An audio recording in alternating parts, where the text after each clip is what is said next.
होती हैं। मतलब मेरे हस्बैंड का काम ऐसा है कि पूरा दिन उनका गुजरता है ये जो यहाँ के ऑफिस हैं, कभी एक ऑफिस में, कभी दूसरे में, कभी तीसरे में, गवर्नमेंट के साथ ही इनका पूरा दिन का काम चलता रहता है, कभी इधर कभी उधर। तो उस हवाले से जो इन्फॉर्मेशन होती है मैं वो आपके साथ शेयर करती हूँ।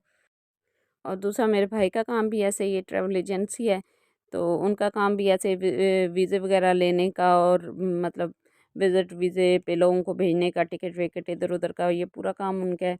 तो जो मुझे उनसे इन्फॉर्मेशन मिलती है वो शेयर करती हूँ। अगर आप चाहेंगे तो मैं आपके साथ उनका कार्ड वगैरह ऑफिस का शेयर कर दूँगी। मतलब किसी को अगर दुबई वगैरह का विज़िट वीज़ा या टिकट वगैरह चाहिए हो तो आप कांटेक्ट कर सकते हैं, या कोई मालूमात चाहिए हो तो आप वहाँ से पता कर सकते हैं। तो चलिए चलते हैं अपने टॉपिक की तरफ। आज की वीडियो है डेल्स्को कंपनी के बारे में। काफ़ी इंस्टा पे भी क्वेश्चन आ रहे थे कि इस कंपनी के बारे में पता करके बताएं।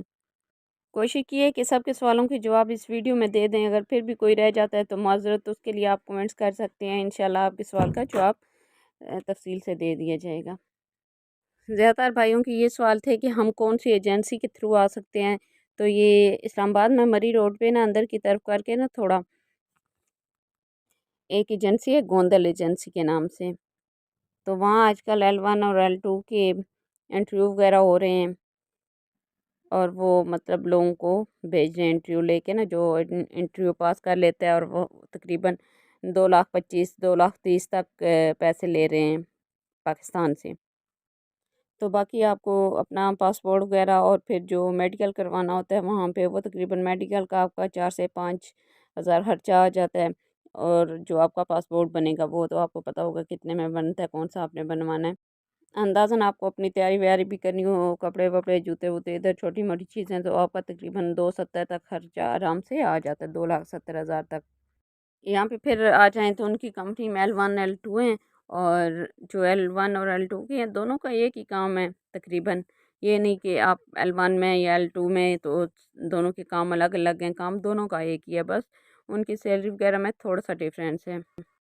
L1 वालों की है तकरीबन 850 और दूसरों की है 950, तकरीबन 100 दिरहम का फ़र्क है। और जो अभी न्यू आए हैं उनके तकरीबन अभी लगा रहे हैं 1,070 तक। तो दूसरे सवाल आ रहे थे कि वहाँ पे ओवर टाइम लगता है या नहीं लगता है। तो ओवर टाइम की कोई गारंटी नहीं होती भाईजान।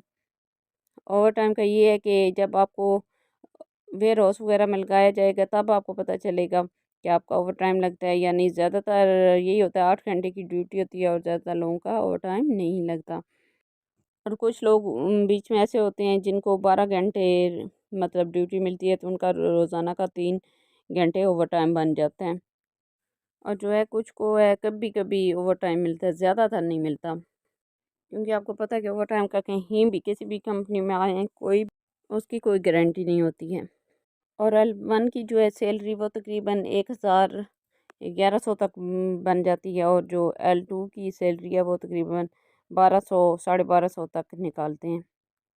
लेकिन एक बात ये भी आप ख्याल रखें कि वो जो कंपनी वाले होते हैं ना, तो पूरी मतलब आपको पेमेंट कभी भी नहीं देते हैं। तकरीबन 15-20 दिन की सैलरी नीचे रख के तो आपको सैलरी देते हैं।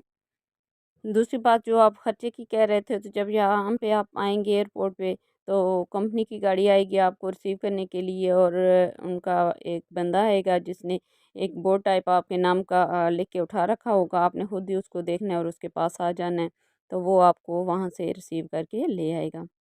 तो फिर आते साथ ही वो लोग आपको 200 दिरहम मतलब खर्चा देते हैं। यहाँ यहाँ पे जो मतलब सैलरी मिलने तक आपने अपना खर्चा करना होता है, उसको आपने घुमाना नहीं है, ध्यान से संभाल के अपने पैसों को रखना है। क्योंकि 1 महीने तक आपने उसी पे गुजारा करना होता है। 1 महीना क्या, बल्कि 1.5 महीने तक, क्योंकि वो 15-20 दिन आपके नीचे रख के तो आपको सैलरी देंगे। और सैलरी जो है 12 से 15 तारीख के दरमियान मिल जाती है। और जब आप यहाँ पे आएंगे तो काम का बताती चलूँ कि जैसे आप यहाँ पे आएंगे ये लोग आपको एक कार्ड देंगे जिस पे 4-5 हिंसों का नंबर लिखा होगा। मतलब कर लें 4 6 7 8 9 या कुछ ऐसे मतलब नंबर लिखा होगा। तो उस आईडी पे उस दिन से आपकी सैलरी और काम मतलब स्टार्ट हो जाएगा। मतलब ये कि आप उनके पास आ गए हैं, उस दिन से आपकी सैलरी वो स्टार्ट कर देंगे। और ये वो लोग आपको ब्रीफिंग के दौरान भी ये बात बताते हैं खुद भी। और दूसरी बात कि जब आप आते हैं तो आते साथ ही ये पहले न्यू लोगों को जो है ना वो स्टैंड बाय पे रखते हैं। मतलब जो इनके रेगुलर लोग जा रहे हैं काम पे, उनमें से कोई बीमार हो जाता है या कोई छुट्टी चला जाता है या कुछ, तो जो बाकी पीछे स्टैंड बाय पे होंगे उनमें से ये आपको ले जाते हैं। तो कभी आपको 2-3 दिन ले जाएंगे, 2-3 दिन आपकी छुट्टी होगी, इस हिसाब से ही चलेगा।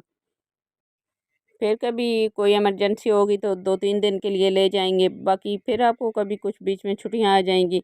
तो जैसे ही आपकी एमरेस आईडी आ जाएगी तो आपकी जो है ना काम की रूटीन, वो फिर रूटीन के साथ आपका काम स्टार्ट हो जाएगा। रोज़ का रोज़ आपको भेजेंगे और एमरेस आईडी के साथ भेजेंगे, क्योंकि यहाँ पे ये है कि अगर कोई शुर्ता वगैरह देख लेता है तो कंपनी को भी फ़ाइन होता है आईडी के बगैर, जो भी बंदा हो यहाँ पे। साथ एमरेस आईडी देंगे, वीज़े की कापी वगैरह देंगे तो आपको काम पे भेजेंगे, क्योंकि वरना फिर ये बल्दिया चेकिंग जब होती है तो शुर्ता वगैरह की, तो फिर कंपनी के लिए बहुत बड़ा मसला बनता है।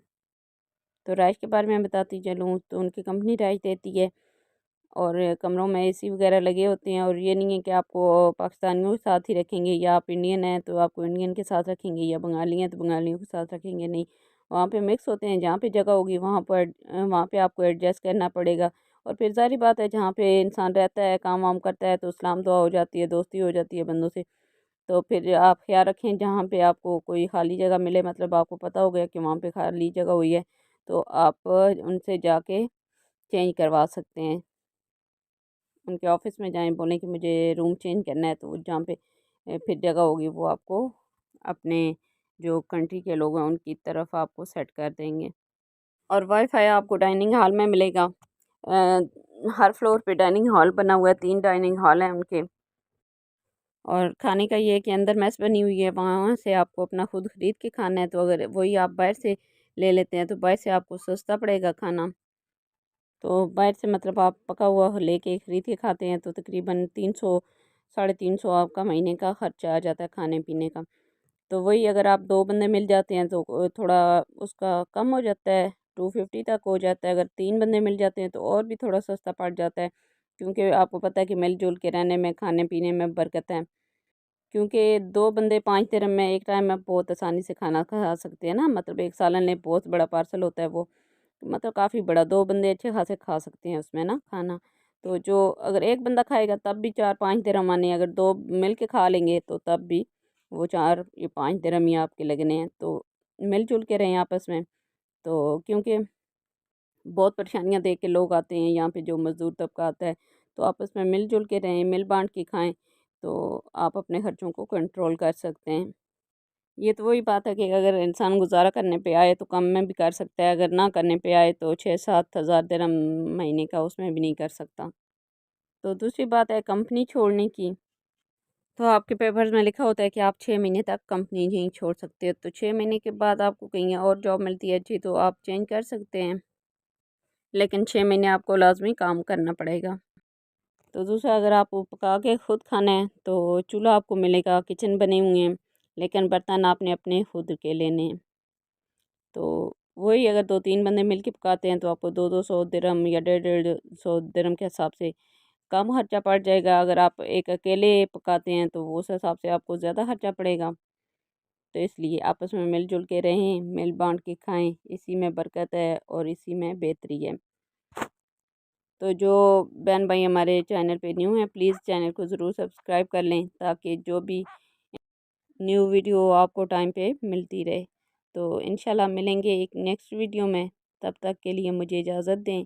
अपना और अपनी फैमिली का ख्याल रखें, मुझे और मेरी फैमिली को दुआओं में याद रखें।